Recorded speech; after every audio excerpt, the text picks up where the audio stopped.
Everyone, কেমন আছো তোমরা সবাই? আশা করি ভালোই আছো, আমিও ভালো আছি। রোজকার মতো চলে আসলাম আরেকটা সুন্দর সকাল নিয়ে। এখন অলরেডি অনেকটাই বেজে গেছে, সকালের চা টিফিন সব হয়ে গেছে, তাই আজকে অনেকটাই লেটে আসলাম। এখন যাব রান্না করতে। রান্না কিছু হয়নি, সকালে ব্রেকফাস্ট করেছি রুটি আর সবজি, তাই এখন যাব রান্না করতে। তাই রোজ তো তাড়াতাড়ি, এখন যেহেতু হাজব্যান্ড অফিসে যায় সকালে মর্নিংয়ের জন্য ব্রেকফাস্ট করে দিই, খেয়ে যায়, তারপরে পরে ধীরে সুস্থে রান্না করি। তাই বসেছিলাম যে না, ভাবলাম যে একটু বন্ধুদের সাথে কথা বলে নিই। কী কথা বলবো বাবা, প্রচণ্ড গরম লাগছে, ওয়েদার একদম ভালো না, একদম ওয়েদার ভালো না জানো, প্রচণ্ড ওয়েদার খারাপ। কি মেঘলা মেঘলা করছে আর বিভৎস আরে গরম পড়েছে, প্রচণ্ড গরম পড়েছে। তাই রান্নাঘরে ঢোকার কথা ভাবলেই যেন শরীর অস্থির অস্থির লাগে, কিন্তু কিছু তো করার নেই, রান্না তো করতেই হবে। যাই হোক, এখন সব কিছু কেটে নিয়ে রান্না করব। চলো আজকে একটা সুন্দর একটা রান্না করব, দেখতে পাবে। ওই শাকটা তোমরা কোনোদিনও খেয়েছো কি না তোমরা দেখবে। যাই হোক, এইবার রান্নাঘরে ঢুকবো। বৃষ্টি আসলেও আসতে পারে, মেঘলা মেঘলা করেছে। এই মেঘলা আকাশে না আরও গরম বেশি। এই দেখো না, ঘর দুয়ার গুছিয়ে নিয়েছি, কিন্তু কোনো কিছু এখনও কাজ করিনি। ঘর মুছবো, এই যে সব বের করে রেখেছি, এগুলো কাচাকাচি করবো। এই দেখো চাদর, এগুলো কাচাকাচি করব। এই ঘরটা এখনও গোছানো হয়নি, এখানে জামা কাপড় সব পড়ে আছে। এই যে সব এগুলো গোছাবো, এই যে সব পড়ে আছে, এগুলো সব গুছিয়ে রাখবো। বললাম না, কাজ কিছুই হয়নি। কি গরমে একবার যখন ব্রেকফাস্ট করে বসি না, আর যেন উঠতে ইচ্ছে করে না। ঠিক আছে, চলো রান্নাঘরে যাই। রান্নাঘরের পরিস্থিতি, কোনো কাজ হয়নি। এই দেখো এখনও রান্না, যে চা খেয়েছি, টিফিন খেয়েছি, যে সব বাসন পড়ে আছে, এখনও রান্না করিনি। এই যে রান্না করতে যাব, এখন সব কেটে বেটে রান্না করব। আজকে আর কোনো কিছু শেয়ার করব না, একবারে রান্না করে তারপরে আসছি তোমাদের সামনে, কেন অনেকটা লেট হয়ে গেছে। কী রান্না করছি সব পরে দেখাবো, ঠিক আছে? তাহলে চলো এখন সব কিছু করে নিই, কেন এতটাই লেট হয়ে গেছে, এখন অলরেডি অনেক বেজে গেছে। কেননা তারপরে হয়তো হাজব্যান্ড চলে আসবে। কটা বাজে? ও বাবা, আমি ঘড়ি এতক্ষণ দেখিনি, 11টা 10 বাজে। এই এখন আমি রান্না শুরু করব। তাহলে বুঝতে পেরেছো, কিচ্ছু করিনি। যেমন ঘর হাজব্যান্ড চলে যাওয়ার পর সেরকমই পড়ে আছে, কিচ্ছু করিনি। এখন সব কেটে বেটে তারপরে রান্না করবো। তাই এখন আর তোমাদের সাথে কথা বলতে পারবো না, কথা বললেই দেরি হয়ে যাবে। ঠিক আছে, চলো তাহলে আবার পরে আসছি। একদম রান্না কমপ্লিট করে সব কিছু করে তারপরে আসছি। আসলাম লাঞ্চ করতে। চলো কী কী রান্না করেছি দেখিয়ে দিচ্ছি। আজকে কী কী মেনু আছে। আসলাম লাঞ্চ করতে। চলো কী কী রান্না করেছি দেখিয়ে দিচ্ছি। আজকে কী কী মেনু আছে। যে আজকে রান্না করেছি তেলা কচুর শাক আলু দিয়ে, সর্ষে নারকেল পোস্ত বাটা দিয়ে, আর করেছি চিংড়ি মাছের মালাইকারি, আর হচ্ছে ভাত। এই হচ্ছে আজকে আমাদের লাঞ্চ মেনু। চলো খেতে বসি। বসে পড়লাম খেতে। তোমাদের তো মেনু দেখালাম, এক্সট্রা হচ্ছে আমি দই খাবো। এই যে দই, আমার হাজব্যান্ডও পাশে খেতে বসেছে। এই যে তেলাকুচের শাক, যে তেলাকচুর শাক যে রান্না করেছি, তোমরা কেউ খেয়েছো কি না জানি না। আমিও খুব অবাক হয়ে গেছিলাম এই খাওয়া দেখে। এটা আমার শাশুড়ি মার কাছ থেকেই শেখা এই রান্নাটা, তবে আমি কিছু অ্যাড করি এর মধ্যে মশলা। যাই হোক, আমি এটার রেসিপি দিয়েছি, রেসিপিটা দিইনি, দেবো, তোমরা দেখে নিও। খেতে দারুণ। কোনো সময় জ্বর সর্দি হলে যে মুখে রুচি থাকে না, এই সময়টা খাবে, খুব টেস্ট লাগে, মুখের স্বাদ ফিরে আসে, তাই না বলো? জ্বরের সময়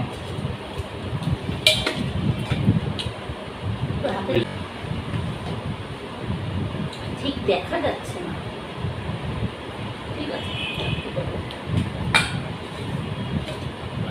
তোমাকে কি চিংড়ি মাছ দেবো আগে?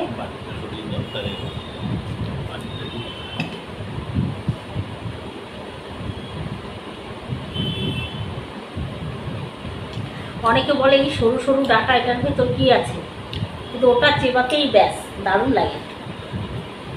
আমার আমার তো গরম ভাত হলে আর এগুলো হলে খাওয়া হয়ে যায়, সেগুলো একদিন আমি খেতে চাইনি।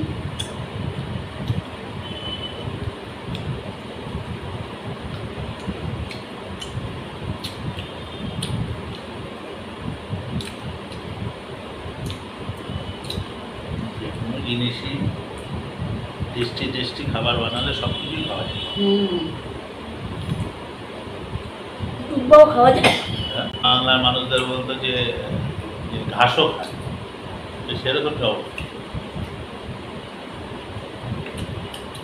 এটা ঠিক, সুন্দরভাবে রান্নার উপর নির্ভর করে। তবে তোমাদের বাড়িতে প্রথম যখন বিয়ে হয়, আমি যখন এই রান্না দেখেছি, আমি তখন ভাবতাম, ইস আমার বাবা এটা কোন ঘরে বিয়ে দিল, এটা জঙ্গল খায়। আর এখন নিজে খেয়ে পারে। আর এখন আমি যেখানে দেখি, এটার প্রতি আমার একটা আলাদা ভালোবাসা।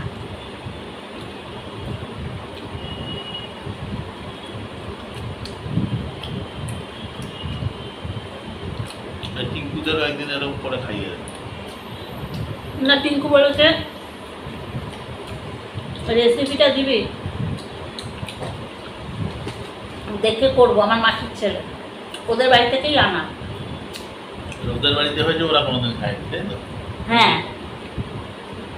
ওদের ফুল গাছের মধ্যে হয়েছে, আর এগুলো তো একটু হলেই লতিয়ে যায় না।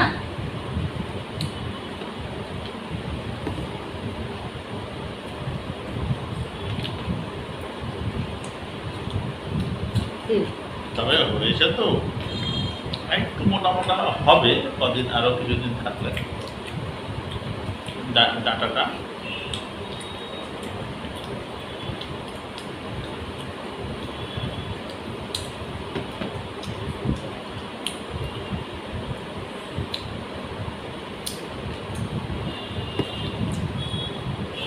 খেতে ধৈর্য লাগে। খেতেও ধৈর্য লাগে, কাটতেও ধৈর্য লাগে। এই যে আবার ঝোলও খায় অনেকে, যাদের পেট খারাপ হয়, তারা এই ডাটা দিয়ে ঝোলে দিয়েছে।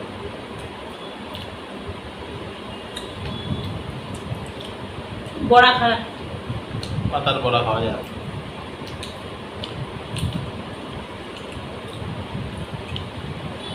পাতার বড়াতেও অসাধারণ স্বাদ। পাতার বড়া আমাকে একজনে খাইয়েছিল, আমি নিজে করিনি।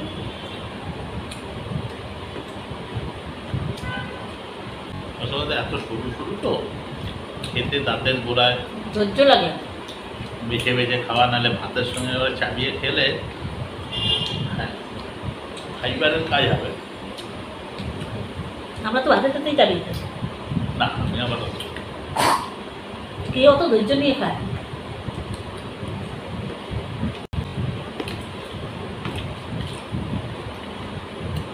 এটা ধরো কোনো খেলার মাঠ, কোনো ইয়েতে বা কোনো আছে বড়, বেশ বেড়া ফেরা আছে, লতিয়ে লতিয়ে লতিয়ে। তবে এটা একটু মোটা হলে ভালো হতো। আমার মনে হয় সবে হয়েছে তো।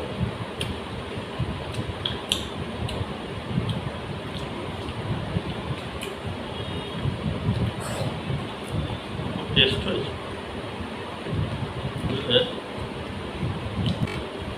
এই টিঙ্কুর মেয়ে আর টিঙ্কুর ওয়াইফ যদি এইটা খেত, ওদের মুখে রুচি নেই তো, অনেকটা ইয়ে হয়।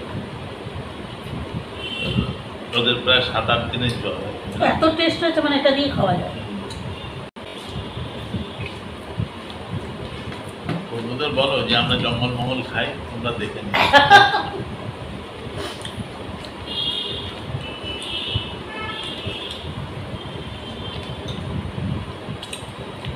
এদেশে তো বাঙালদের বলে যে তোমরা সব জঙ্গলও তোমরা খাও, সত্যি তাই। অ্যাকচুয়ালি ওপার বাংলার যারা এসছে, তারা তো তখন সেইভাবে তাদের রুজির তো ঈশ্বরে যখন যা পেয়েছে সুন্দর সুন্দর করে রান্না করে খেয়েছে, এটাই এক সময়। এটাই তো ক্যালি, এটাই তো ক্যালি। আর চিংড়ি মাছের মালাইকারির যা কালার না, ও দারুণ।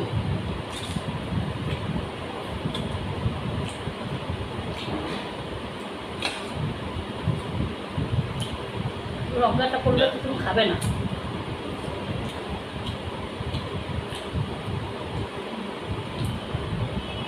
নুন ঠিক আছে?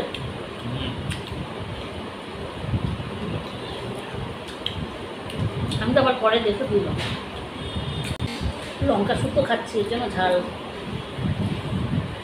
ওটাকে পাতা ভাবছো তুমি?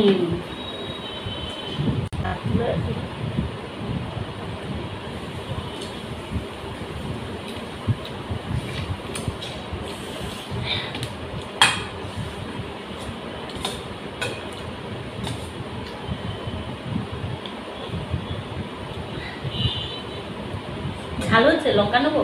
না।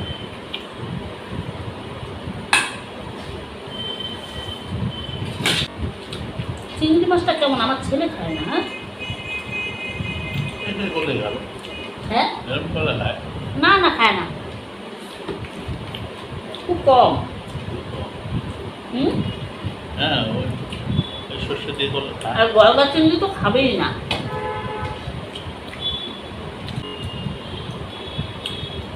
চিংড়ি মাছের কি আমার ওটা ভালো লাগে, হ্যাঁ ওটা ভালো লাগে। শাকটা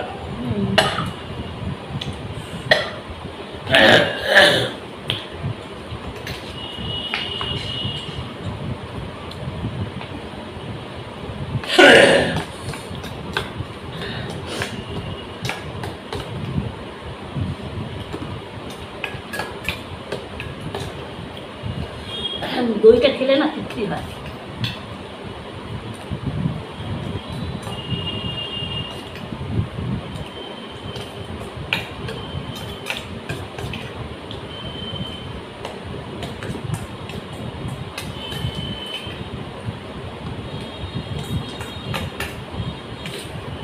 তোমার টক দই খেলেও সহ্য হয় না?